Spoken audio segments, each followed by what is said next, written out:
కృపాంజలి కార్యక్రమానికి ప్రేమతో మిమ్మల్ని ఆహ్వానిస్తున్నాను. పత్రికల కొరకు ప్రార్థన చేయండి. మనది మాసు పత్రిక. దాని విషయమై కొంచెం అభ్యంతరం కలిగినట్టుగా ఉంది. పోస్టల్ విషయంలో మరి లైసెన్స్ క్యాన్సిల్ చేయడం అనేది జరిగింది. ప్రార్థన చేయండి.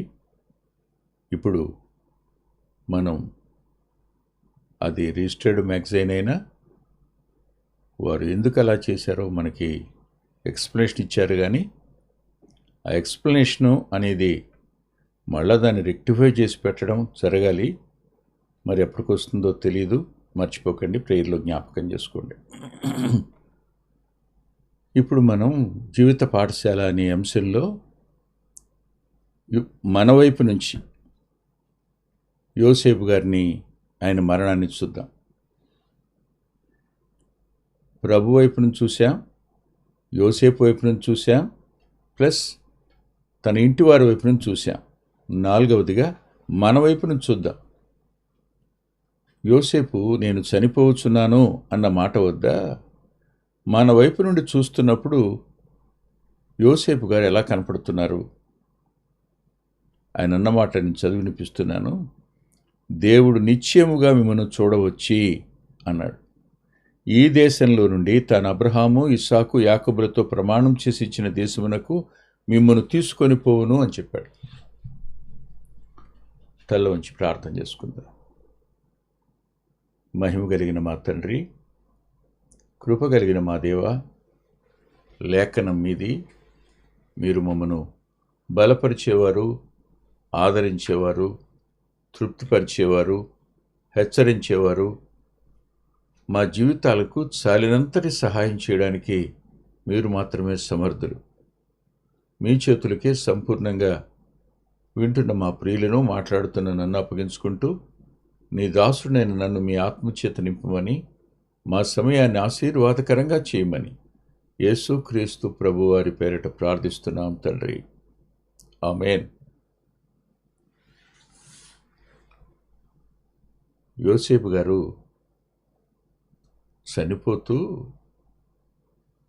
నిశ్చయముగా దేవుడు మిమ్మను చూడవచ్చును అన్నాడు. అనడం మాత్రమే కాదు, మిమ్మల్ని ఆ దేశానికి తీసుకుని వెళ్తాడు అని చెప్పాడు.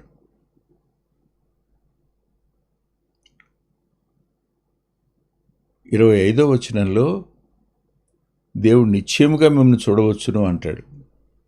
24వ వచనంలో దేవుడు నిశ్చయముగా మిమ్మల్ని చూడవచ్చి అంటాడు. అంటే మొదటిగా నాకు అర్థమైన సంగతి ఏమిటంటే, యోసేపు విశ్వాసం గలవాడిగా మృతి పొందాడు. ఇది చాలామంది జీవితాల్లో కనిపించదు. ఒక పిల్లాడు నన్ను ఇలా అడిగాడు, అంకుల్, నాన్న మంచి విశ్వాసి కదా, ఆయన సువార్తకు కూడా వెళ్ళేవారు కదా, ఎవరూ లేకపోయినా ఆ చిన్న మైక్ తీసుకుని తెల్లవారుజామున వీధుల్లో వాక్యం ప్రకటించేవారు కదా, చివరికి ఆయన అనారోగ్యం పాలైనప్పుడు ఆయన బాధపడ్డారు. దేవుడు నాకు ఎందుకు ఇలా చేశాడు అని కూడా అన్నారు. దేవుని మీద సణిగినట్టుగా కూడా మాకు అనిపించింది, ఎందుకని అన్నాడు. అంటే అపవాది ఎప్పుడు విశ్వాసం మీద దాడి చేస్తాడు, ఇందులో సందేహం లేదు. అందుకనే కొందరు విశ్వాస విషయంలో ఓడబద్దలైన వారి వలె ఉన్నారనే మాట రాసింది లేఖనాల్లో. నిజమే, పౌలు గారు తిమోతికి రాస్తూ ఈ మాటలు రాశారు. యోసేపు జీవితం మీద జరిగిన దాడులన్నింటి వద్ద అతడు ఏమాత్రం చెలించల. దేవుడు నాతో ఉన్నాడు అనే స్పృహ ఉంది ఆయనకి. దేవుడు చూస్తున్నాడు కాబట్టి నేను పవిత్రంగా బ్రతకాలి అనుకున్నాడు. పాపం నుంచి పారిపోవడానికి దూరంగా అదే కారణం. అతడు దేవుని భయం కలిగి జీవించడానికి కూడా అదే కారణం. తన సహోదరులను క్షమించడానికి కూడా అదే కారణం. యోసేపు లోకంలో ఉన్నతమైన అధికారిగా ఉన్నా వారి వైపుకు ఎప్పుడూ తన విశ్వాసాన్ని జారిపోనివ్వలేదు. లోక సంబంధమైన వాటి ద్వారా తమ విశ్వాసాన్ని బలహీనపరుచుకోనూ లేదు. అతడు విశ్వాసం గలవాడై కన్నుమూశాడు. పౌలు గారు కూడా అంటాడు, మంచి పోరాటం పోరాడాను, నా విశ్వాసాన్ని కాపాడుకున్నాను అని. జీవితంలో ఎన్ని ఎదురుదెబ్బలు తగిలినా భూమిని విడిచే నాటికి ఆ విశ్వాసం సజీవంగా మన అంతరంగంలో నిలిచి ఉంటే చుట్టుపక్కల వారికి ఓ అద్భుతమైన సందేశాన్ని, మన ఇంటి వారికి ఊహకందని ధైర్యాన్ని ఇచ్చిన వాళ్ళవుతాం. అందుకనే హెబ్రీ పత్రిక 11వ అధ్యాయంలో ఓ మాట రాస్తుంది. నేను చదివి వినిపిస్తాను, మీరు చూడండి. మనందరికీ తెలిసిన విషయం ఇది, కొత్తదేం కాదు. కానీ ఏమని రాశాడంటే 11వ అధ్యాయంలో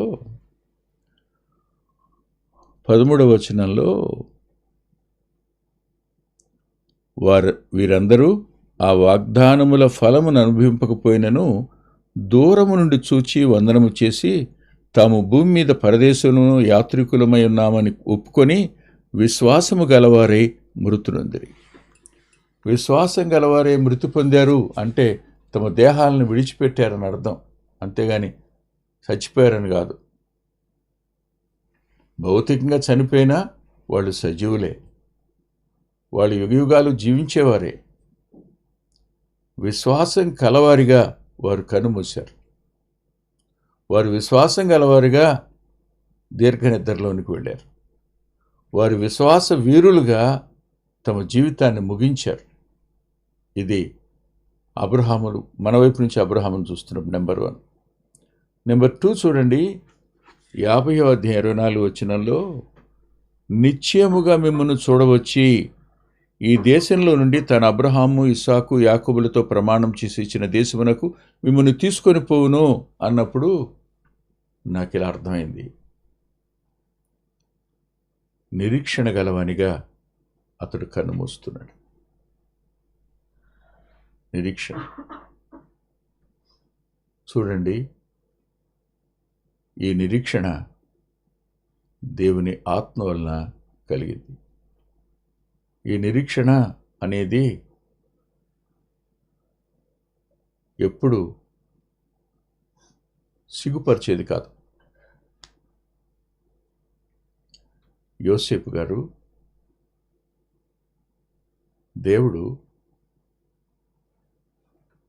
అబ్రహామునకు ఇచ్చిన వాగ్దానాన్ని జ్ఞాపకం చేసుకున్నాడు.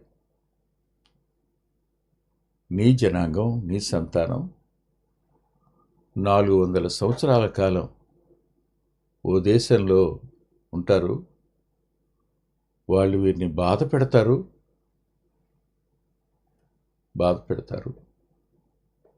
అయితే నేను వారిని తీసుకుని వస్తాను. వారు అక్కడ బాధపడడానికి గల కారణం కేవలం మన ఆలోచన విధానం కాదు. వారు అక్కడ వరదలడానికే. తిరిగి తీసుకుని వస్తాను అన్న మాట మీద యోసేపుకున్న నిరీక్షణ. నిశ్చయంగా చూడడానికి వస్తాడు, మిమ్మల్ని తీసుకుని వెడతాడు అని. కొంతమంది మరణించేటప్పుడు బాధపడతారు, వేదన చెందుతారు. తమ పిల్లలు దిక్కులేని వాళ్ళు అయిపోతారని బాధపడతారు. పిల్లలకు కూడా అదే ఆలోచన ఉంటుంది. కానీ ప్రభు పిలిచి తీసుకునే ఈ వ్యక్తి అయినా, ప్రభుకి ప్రేమ కలిగి తనకి ఇచ్చినటువంటి పిల్లలైనా ఆయన ఎందుకు విశ్వాసం గలవారుగా ఉన్నప్పుడు ఈ నిరీక్షణ అనేది ఎప్పటికీ అది చెదిరిపోదు. మా నాన్న చనిపోవడానికి ముందు పిలిచి కూర్చోబెట్టుకుని, నాయనా, నేను మీ తాతల ఆస్తి మొత్తం అమ్మేశాను, ఇవాళ నీవు తలదాచుకోవడానికి చోటు లేకుండా చేశాను అన్నాడు ఆయన కన్నీళ్ళు పెట్టుకుంటూ. ఏమైపోతాడు వీడని బాధ. నేను అన్నాను, లేదు నాన్న, నేనెప్పుడు నువ్వు అమ్మేశావని నీ గురించి నిష్ఠూరంగా మాట్లాడను. నాకు దేవుడు దొరికాడు, అది చాలు, ఇంకేమి నాకు అక్కర్లేదు, నా దేవుడే నా సమస్తం అని చెప్పాను. నాన్న ప్రభు దగ్గరికి వెళ్ళిపోయి ఇప్పటికీ 34 సంవత్సరాలు. ఈ 34 సంవత్సరాల్లో దేవుడు నన్ను విడిచిపెట్టలేదు. నాన్న మరణం దగ్గర దేవుడు నాతో మాట్లాడిన మాట ఇప్పటికీ నేను మర్చిపోలేను. పురుగు వంటి యాకోబు, స్వల్ప జనాంగమగు ఇశ్రాయేలు, భయపడకము, నేను నీ కుడి చేతిని పట్టుకుని ఉన్నాను అన్నమాట. మన తదనంతరం మన పిల్లల్ని దేవుడు దిక్కులేని వాళ్ళని చేయడు. ఇదే నిరీక్షణ. శ్రమ రావచ్చు, కష్టం రావచ్చు, ఇబ్బంది రావచ్చు, కానీ దేవుడు చూడకుండా ఉండడం, వారి ప్రార్థనను వినకుండా ఉండడం, వారిని కోరిన రేవుకు తీసుకుని వెళ్లకుండా కూడా ఉండడం. ఈ విషయాన్ని ఎప్పుడూ మర్చిపోవద్దు. యోసేపు విశ్వాసం గలవాడుగా కన్నుమూశాడు. యోసేపు నిరీక్షణ గలవాడుగా కన్నుమూశాడు. ఈ 2 పదాలు మన అంతరంగాలకు ధైర్యం కలుగు చేయడానికి పరిశుద్ధ ఆత్మదేవుడు తన కార్యం మనలో జరగనివ్వాలి. 3వ మాట కూడా చెప్తాను, చూడండి. 25వ వచనం, మరియు యోసేపు దేవుడు నిశ్చయముగా మిమ్మును చూడవచ్చును. అక్కడేమో ఏమన్నాడు? నిశ్చయముగా చూడవచ్చి అన్నాడు. చూడవచ్చి అన్నాడు, మిమ్మల్ని తీసుకుని పెడతాడంటాడు. ఇక్కడ చూడవచ్చును, వచ్చి అన్న తరువాత స్లాష్ ఉంది, కానీ వచ్చును అన్న దగ్గర ఏ స్లాషా లేదు. అంటే అర్థం చెప్పినాను నేను, అతడు ప్రభునందు నిశ్చయత కలవాడే కన్నుమూశాడు. With a confidence. ఏమండి, దేవుడు నమ్మదగినవాడు, దేవుడు మాట తప్పనివాడు, దేవుడు విశ్వాస్యత కలవాడు, దేవుడు సత్యవంతుడు. ఆయన చెప్పిన ఏ మాట అయినా తప్పనిసరిగా నెరవేరుస్తాడు. ఇందులో ఏ సందేహం అక్కర్లేదు. ఈ జీవిత పాఠశాలలో మనం నేర్చుకునేది యోసేపు గారి జీవితంలో నుంచి అనుకుంటున్నాం, కానీ యోసేపు గారి జీవితంలో నుంచి దేవుని ప్రణాళిక, దేవుని ఏర్పాటు, దేవుని సమయం, దేవుడి యొక్క కార్యాలు, దేవుడు చేయబోయే కార్యాలు, ఇవన్నీ మనం దేవుని గుణలక్షణాల్లోంచి నేర్చుకుంటూ వస్తున్నాం. ఆయన మహోన్నతుడైన దేవుడు, సర్వాధికారి అయిన దేవుడు, నిశ్చయంగా చూడవచ్చును అన్నమాట. ఒక్కసారి కొంచెం ముందుకు పెడదాం రండి. నిర్గమకాండం 3వ అధ్యాయం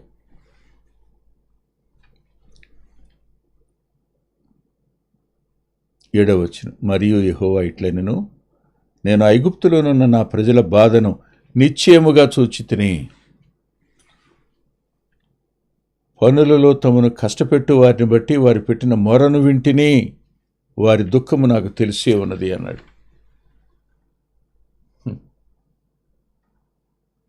యోసేపు నోటి వెంట నిశ్చయము అనే మాట 2 మార్లు వచ్చింది.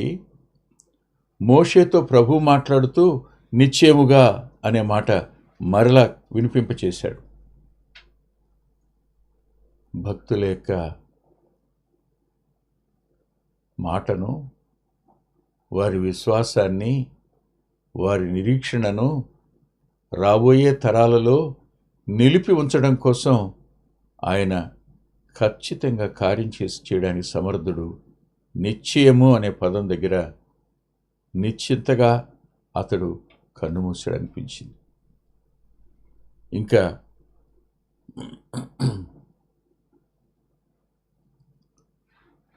ఏమాత్రం చింత లేదు. అతడు నిశ్చయత ఉంచాడు. అంత మాత్రమే కాదు, అతడు నిశ్చింతగా కూడా కళ్ళు మూశాడు. చింత విశ్వాసాన్ని దెబ్బతీస్తుంది. అందుకని రాజుతో మాట్లాడుతూ ఆ ముగ్గురు, రాజా, మేము మా దేవుడు సమర్థుడని చెప్తున్నాము, ఒకవేళ కాపాడకపోయినా సరే అన్నారు అంటే వారికున్న ఆ నిశ్చయత, రాజుని పేరు పెట్టి పిలుస్తారు, నెబుకద్నెజరు అని. నిశ్చింత. కాలం గడిచే కొద్దీ విశ్వాసులైన వారి జీవితాల్లో అత్యధికంగా పెరిగేది అనిశ్చయత, చింత. ఇవి పెరుగుతూనే ఉంటాయి. ఇప్పుడు తాను మరణిస్తున్నాడు, బాగుంది. తన భార్య పిల్లల్ని వీళ్ళు కలుపుకుంటారా? వీళ్ళు బాధ పెట్టరని చెప్పగలరా? తన్నే బాధ పెట్టారు కదా, తననే దుఃఖపరిచారు కదా, తన్నే అవమానించారు కదా, తన్నే అమ్మేశారు కదా. ఇప్పటి వరకు ప్రధానమంత్రి పిల్లలు వాళ్ళు, ఫరో యొక్క గృహ నిర్వాహకుని పిల్లలు వాళ్ళు. కానీ ఇప్పుడు ఏమవుతారు? తమ్ముడు పిల్లలు అంతే, ఇంకంతకు మించి ఇంకేం లేదు. వాళ్ళు ఐగుప్తులకి వాళ్ళకి ఏ స్థానం లేదు, వాళ్ళు వీళ్ళతో కలిసి ఉండాలంతే. కారణం, చేసిన మేలు ఉపకారాన్ని మర్చిపోవడం అనేది ప్రజలకైనా పరిపాలకులకైనా సర్వసాధారణం. చూడండి, నిర్గమాకాండంలో వాళ్ళ చక్కటి మాట రాస్తాడు.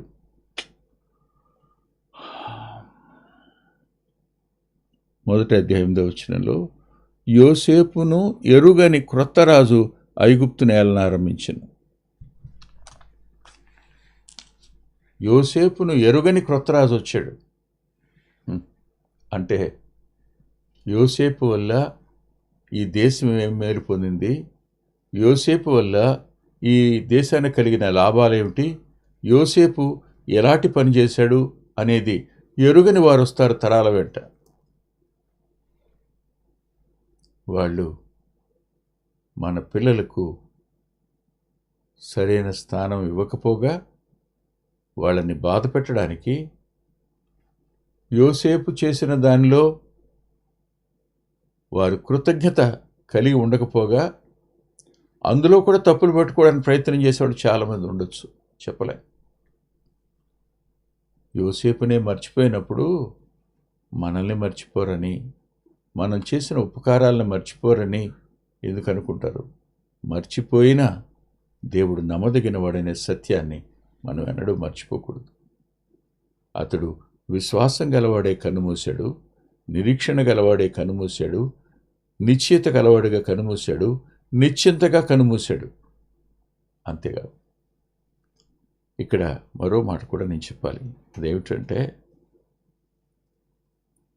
అందరికంటే ముందు ప్రభు దగ్గరికి వెళ్ళిపోయినవాడు యోసేపు.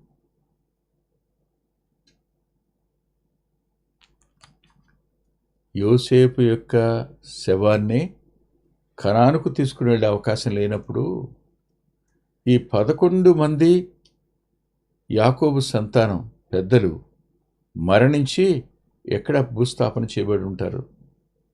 ఐగుప్తులోనేగా. వాళ్ళెవరు తమ పితరుల మాతృభూమికి లేకపోతే పితృవనానికి చేరిన వారుగా ఉండరు. ఆలోచించండి. అలాంటి సమయంలో ఒక మాట అన్నాడు, వస్తాడు, తీసుకుని వెళ్ళండి, నా ఎముకలను తీసుకుని వెళ్ళండి అన్నాడు ఆయన. ఖచ్చితంగా అతనికున్న నిశ్చింతతో పాటు తీసుకుని వెళ్ళండి అనే ఒక బాధ్యతను కూడా ఇచ్చి వెళ్ళాడు.